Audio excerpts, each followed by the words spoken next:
अस्सलाम वालेकुम students, how you fine. Students, आज का हमारा टेंस है future perfect tense. Okay, future perfect tense Urdu identification जो कि बहुत ज़रूरी, मैं उस पर बहुत ज़ोर देता हूँ। चुका होगा, चुकी होगी एंड चुके होंगे। ओके, ये उर्दू आइडेंटिफिकेशन है। हेल्पिंग वर्ब की बात करते हैं। हेल्पिंग वर्ब है आपका will have and shall have. मैंने आपको पहले बताया था कि शल हैव जो है, शल हमेशा आईवी के साथ लगता है, ठीक है ना जी, हर फ्यूचर में। खैर, फॉर्म ऑफ वर्ब की तरफ आते हैं। वर्ब की फॉर्म है जनाब third form of verb. We always use third form of verb. अब थोड़ा सा बात करते हैं एग्जाम्पल के बारे में। एग्जाम्पल पहले ये देखें, मैंने लिखी है अहमद खाना खा चुका होगा। अहमद खाना खा चुका होगा, वर्क हैज बीन डन। ठीक है, सिंपल है इसका, Ahmad will have eaten food. Negative, Ahmad will not have eaten food. And interrogative is will Ahmad have eaten food. ठीक है, अभी इसको हम करते हैं शल में। मैं ज़रा आपको बताता हूँ करके। मैं इसलिए शल को रेक्टिफाई करता हूँ कि थोड़ा सा बच्चों को जो है वो पता लग जाए। अहमद की जगह हम कहते हैं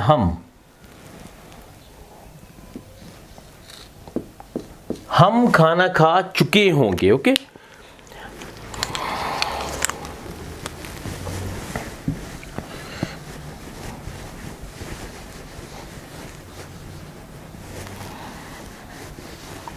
अब सिंपल इसमें इजाफा जो है शल का करना है भाई। ये देखें,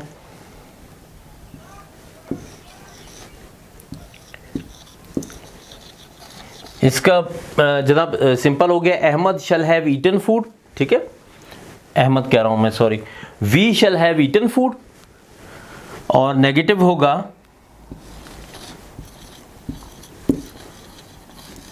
we shall not have eaten food. ठीक है, अब बात करते हैं इंटेरोगेटिव की, तो आएगा इस तरह कि शल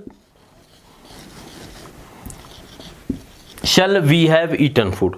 एक चीज़ आप लोगों से पिछली बार मैंने कहा था कि जो चीज़ समझ नहीं आती आप काइंडली कमेंट बॉक्स में उसको हाईलाइट करें, पूछें मुझसे, कोई हो जाती है कोई गलती है, इस तरह कुछ हो जाता है तो वो भी आप बताएं मुझे। और जो चीज़ आपके जहन में है उसको रिपीट करें काइंडली ज़रूर।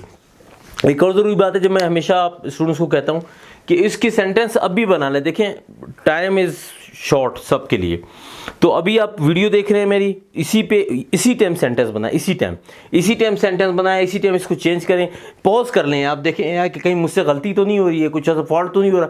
मतलब मैं आपको बताऊँ, टाइम बहुत ज़्यादा कीमती है। आप मोबाइल आपने पकड़ा हुआ है, आप मेरी वीडियो देख रहे हैं, तो आप समझे कि बस यही टाइम है आपके पास, उसके बाद आपके पास टाइम नहीं है। ठीक है ना जी, तो उसी टाइम को यूटिलाइज करें। और ये टेंस आपको आ गया, समझ लें, आपने सेंटेंस बना लिया। मुझे मालूम है बाकी में सेंटेंस भी आपने बना लिया होगा। सिंपल, नेगेटिव, इंटेरोगेटिव, शल कभी, विल कभी, और ये आपको क्लियर हो गई होगी।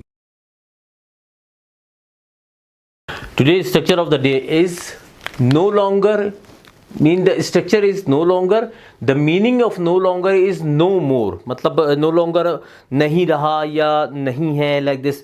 किसी की खैर पे मैं आपको पहले ये बता दूं, he is no longer my friend. For example, I have a friend, कोई लड़ाई हो गई, कोई नाराज़गी हो गई या वट एवर, कुछ भी हो गया, फॉर एग्जाम्पल वो चला गया कहीं दूसरे शहर चला गया, कुछ भी हो गया, तो मैं कहूँगा he is no longer my friend. अब वो मेरा फ्रेंड नहीं रहा। ठीक है, उसी तरह मैंने इसकी एक सेम आपको दी है कि नो मोर भी सेम होता है, he is no more my friend. No longer ज़्यादा आप थोड़ा सा इसको अगर as compare to no more के देखें ना, तो थोड़ा सा ये प्यारा लगता है। नो लॉन्गर, नो मोर से मतलब है कुछ इजाफी या इस तरह की कोई बात आ जाती है, लेकिन नो लॉन्गर में इस तरह की कोई बात नहीं है। No longer is equals to no more. ठीक है, अगर कोई फॉर एग्जांपल नो लॉन्गर के माने ये भी बनते हैं कि फॉर एग्जांपल कोई बंदा गॉड फॉरबिड फौत हो गया या नहीं रहा, तो हम कहेंगे कि he is no longer with us. मतलब अब वो फॉर एग्जांपल वो बंदा फौत हो गया, नहीं है हमारे साथ। ठीक है, मेरे ख्याल है अंडरस्टैंड हो गया होगा। Thank you very much, thank you, अस्सलाम वालेकुम।